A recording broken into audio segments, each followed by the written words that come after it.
Well, morning everyone. Welcome back to the channel. Yeah, this is actually not going to be a painting video today. We're going to be working on something else. This thing. Well, you can only see the top half, but it is my easel. It's not very big for the particular projects I want to work on, so we're going to build another one. But first, we need to go over parts. First one, well, parts and tools. Little miter box. Now, you don't have to use this. If you got a table saw or something, it would probably work easier. But for my purposes, this will work. Next thing is you need a bunch of hook screws. They don't have to be this size. They can be bigger. These 3 screws are 5/16. What is this? 4 inches and like 1.5 inches, with 2 washers that actually fit. I don't remember the size. And then you got your 5/16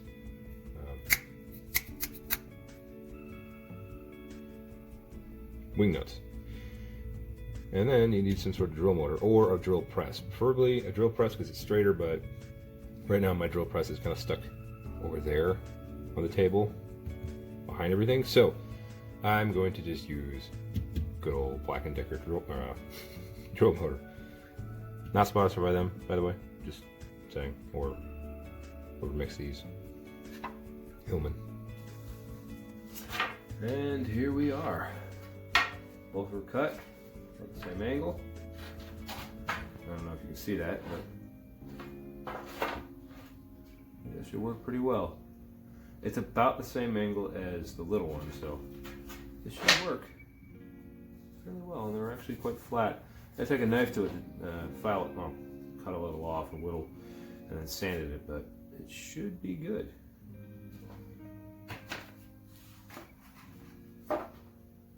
There's the actual body of the thing. So here we have 2 4-foot by 1.5 inch wide by 1 inch thick pine. It's going to be for these canvas supports. And then we have 3 6-foot by 1.5 inch wide by 1 inch thick legs.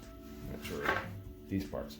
So we're actually going to cut 2 of those in the shape of these. It's that, I think it's a 30-degree angle versus 45, because if it's a 45 it would be way too wide. But we're basically going to make these into that. And this is my small easel, by the way. Works good on tabletops, but not when you're trying to stand or trying to do bigger paintings. So we're going to make a new one. Now, the reason I'm using block of wood for this is that my desk over there is messy. And I don't want to deal with cleaning it off at the moment. So I think I'm going to use these 2 pieces. They're the straightest ones. I can get them the flattest. Put them in here. Yeah. Apparently this. Oh, now the light comes on. Apparently these are 45-degree angles. So I'm going to have to come up with a way of cutting these by hand. Not at a 45-degree angle, which is this way, but at probably by that 30-degree angle, so we'll figure that out. Well, seeing as how this is a 45-degree angle, I'm gonna have to probably do something else here. So I may have to eyeball it, which I'm actually not that bad at doing it, seeing as how I paint all the time. But I believe if I do a proper measurement, and I'm basing this off of the other canvas, so put a mark here, put a mark here. This is about the angle I need. So what I'm probably going to do, I'm probably just going to take this, let's run it straight across, so that was not straight, mark it here, and then run that line down, and just kind of eyeball it through. I mean, I can always plane it up later and sand it and get it perfect, at a later date. And the good thing about this particular kind of saw is it generally keeps the cut pretty straight. Ooh. Yeah, tighten that down. So we do. I'm still going to use. Oh no, I can't really do that. Yeah. I'm still going to use this box. Still going to use this box to kind of brace it. And then I'll stick this right on the edge. give it enough support. Don't have to fight with it so much. And then just kind of fight with it. See if I can get it to work here.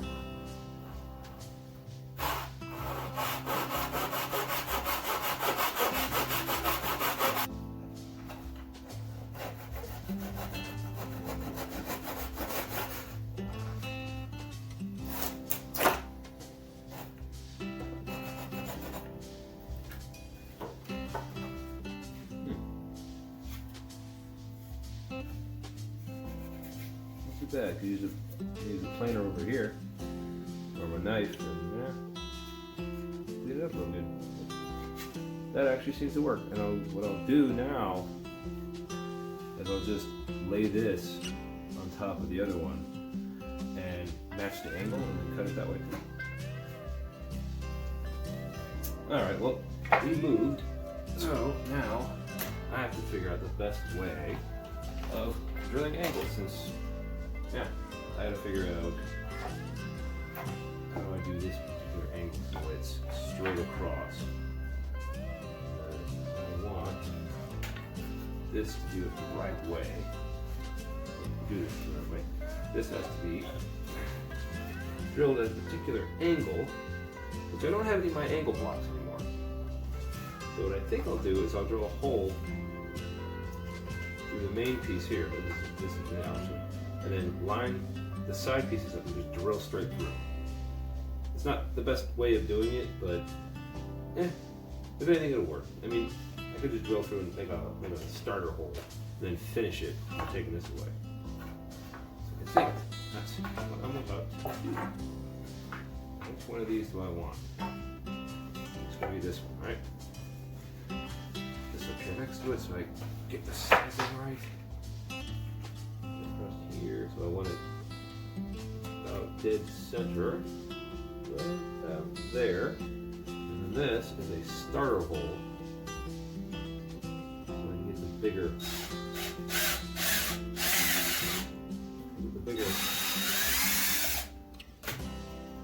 bit in here in a minute.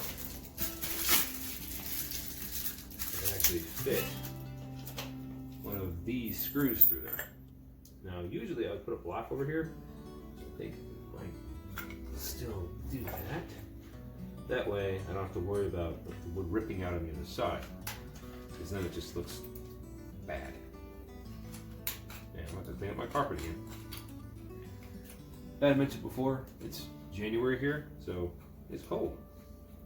And I'm out in my garage, and it's not cold enough to see your breath yet, but well, you see that a couple days ago, but right now, not the most pleasant the temperature.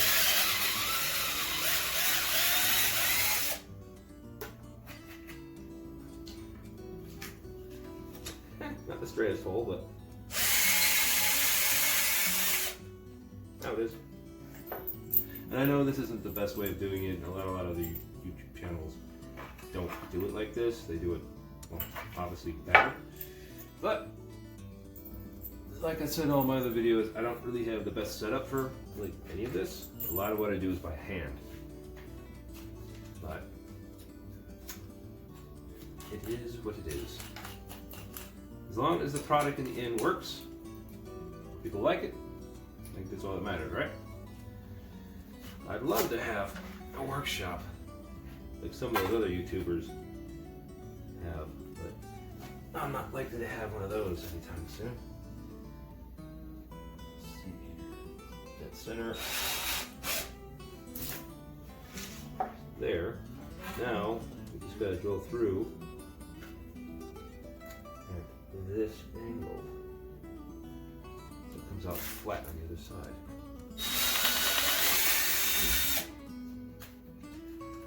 And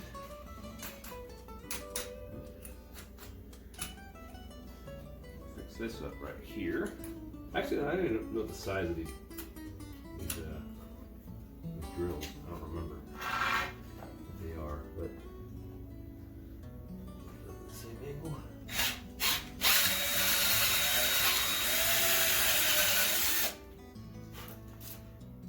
Test it with this. looks pretty good. So now, we need to do the same with this one.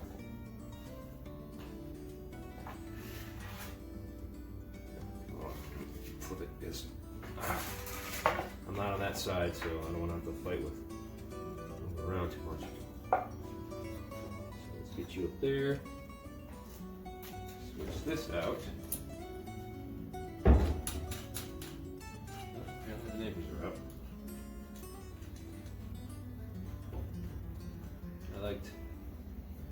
One thing at the old house is that dead center. The neighbors were kind of far away. Here it's, yeah, down the street. Across the street, next to me, whatever. Not that personable.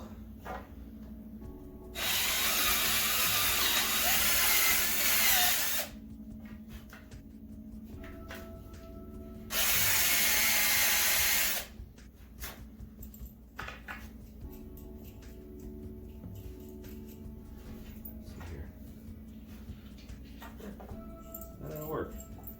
Now, let's assemble it for the first time to see.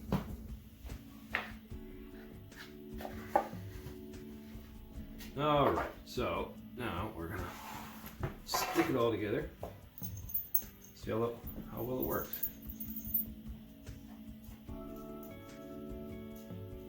I apologize if you hear the wife and the kids. They are up and awake and hungry and doing, family things. While I'm out here in my solitude. Cool. Why is this one always not want to start? Alright. Good. Looks pretty good. Let's stand it up. Alrighty, let's stand her up.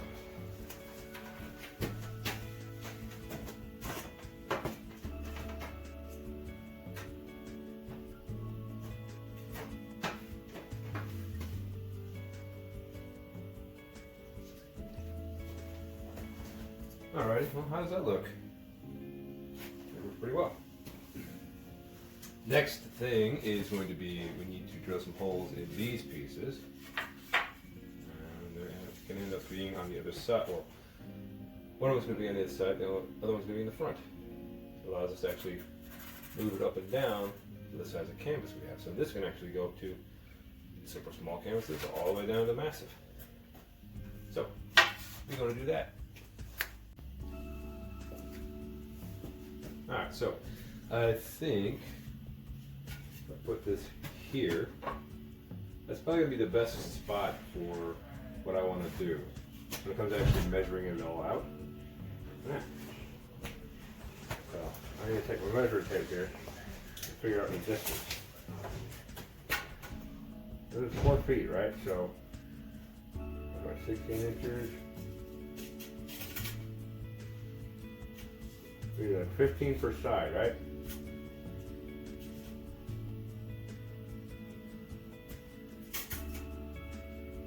Like 15 on the inside.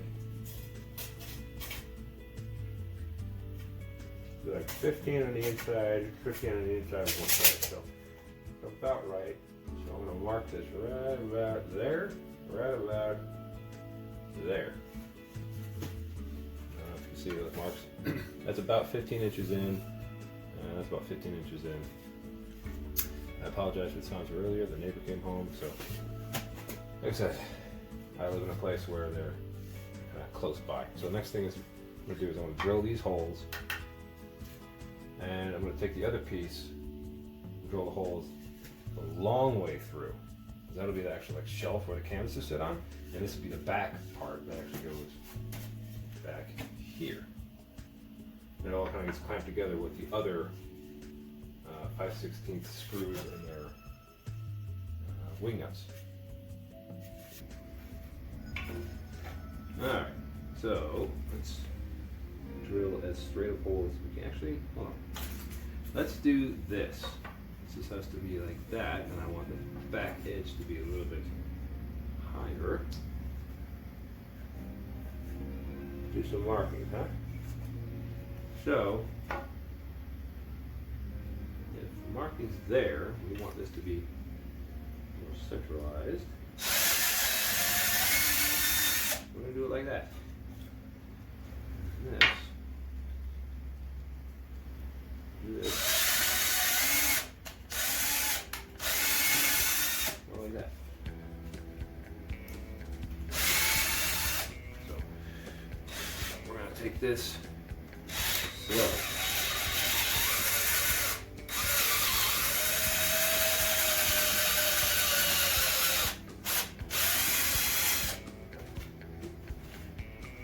Straight, and this one, we have another piece of wood over here. Fine.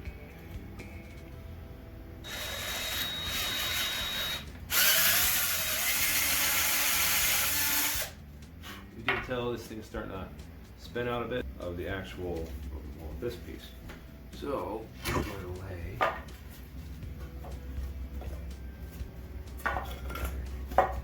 this piece.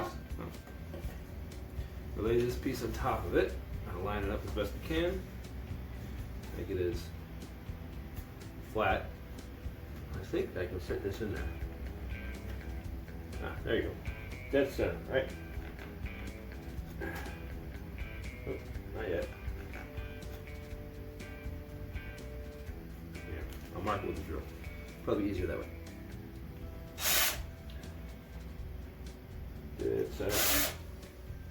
Cool. Now, this is the tricky part, because we have to drill through the center of this straight and not deviate, to one side or the other. And since this drill likes to fight, doesn't really like going straight, as much as it used to, I gotta be careful with it.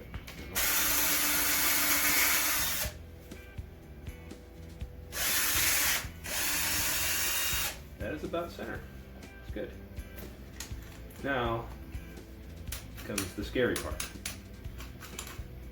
This one. Because this is only pine, so it could easily tear it out. I'm really hoping that doesn't happen, because I don't have to go back to the store and get another couple sets of this. It's a 30-minute drive, and I don't want to do that.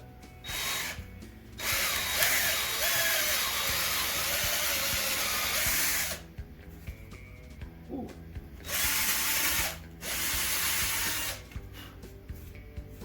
Check that out. Good, huh?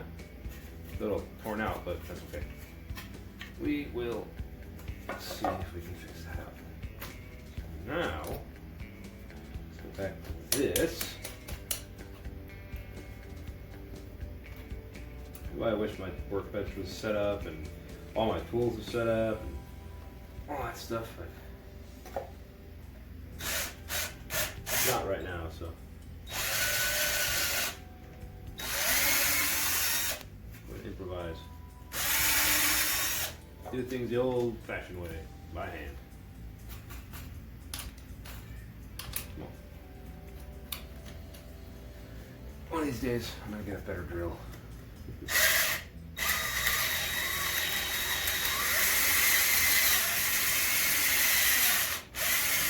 Now what I'm doing with this drill is I'm not pushing it.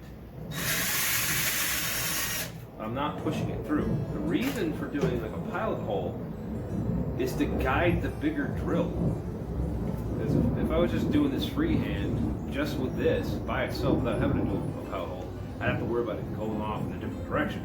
But because I did this, there's a whole vacant space in front of it. I was able to mostly keep it straight.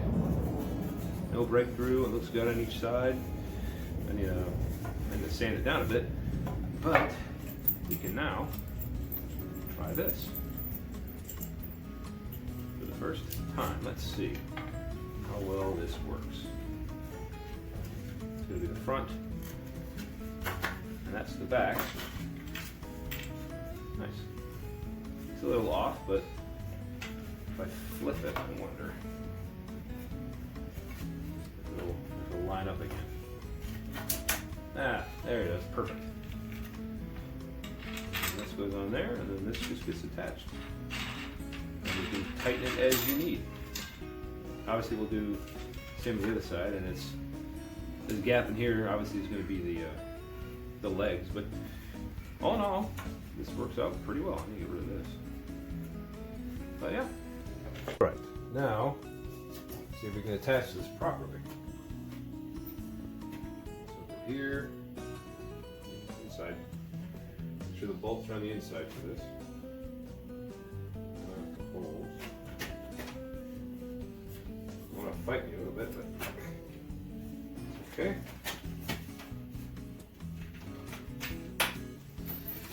Oh. So should get these on real quick, huh? Or the whole thing starts falling down. How's that look? It looks pretty good. Now, I do have issues, like the shelf, it doesn't have an edge or a lip to it, so you may have to worry about canvases falling off. But hey, you know, let's put some canvases on there. See what we can do here. These are 16 by 20, so 16 on the short end, 20 on the long end. And these are the sizes the wife wants me to use for particular painting that's going to be done on this easel. Check that out. I don't know if y'all can see that properly. Let me pick you up real quick. How's that look, huh? I'd say it looks pretty good. For a pretty quick, down, dirty, easy, not complicated easel. That's about the size of me. Not bad. And again, I apologize for the state of my garage. It's kind of cluttered and messy, but I think this works out pretty well. Now, the one thing I do have to worry about is there's nothing behind the actual panels. So if I start painting, the ones on the end are just going to fall off. But I do have some plywood floating around, so I could probably just put it on there, or put it on the actual easel behind the panels, and then I'll have enough of a back to keep it from falling off. So I think I will do that. Now the other thing I need to do, and I almost forgot, is I need to put the little hook screw down here at the bottom on the other side and then attach it to the foot down there somewhere. It's not really necessary because this thing is so big, but you know, I like to keep it consistent with the small one, which is over there. So that's what we're going to do next. So what I'm going to do now is do a small pilot hole. Just a really small drill bit. I already marked the spot that I want it to be in, which I could probably move it up a bit, but what I'm going to do is just hit it. It doesn't need to go all the way through because these screws, well, screw it. Screw it. Sorry, I'm a dad. I make bad dad jokes and puns and things like that. So what I'm going to do is now just hand screw one of these hooks in. Poured out too many.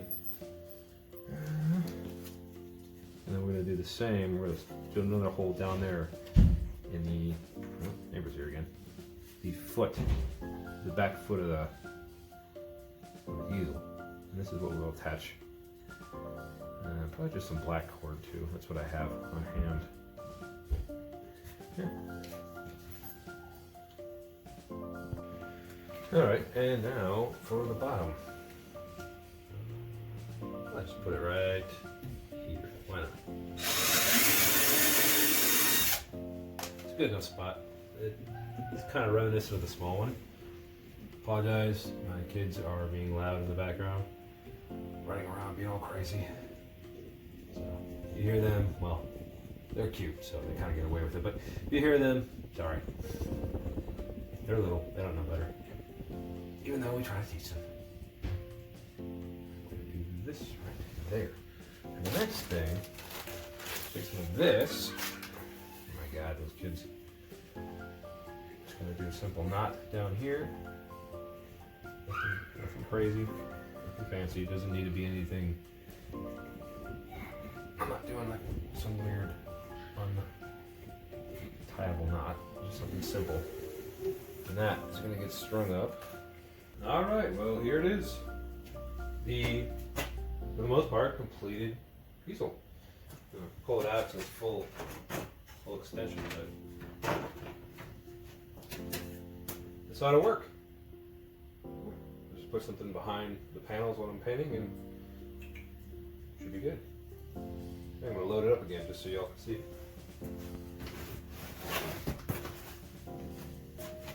Sorry, my button the camera there. My bad.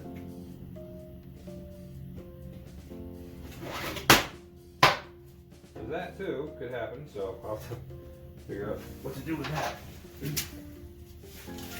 But yeah, this should work pretty well. Oh, see, now I'm having issues. You know what I mean? I adjusted the angle, now they're falling. Anyway, here is the completed easel. Hope y'all like it. You stayed to the end. I appreciate the views. Any comments, likes, subscribers, I appreciate it. Hopefully, you know, if you need a bigger easel, you can just take my design here and just do it. It's not hard, it just takes a limited amount of supplies, tools, and time. So, anyway, hope y'all enjoyed the video. See y'all in the next one. Bye!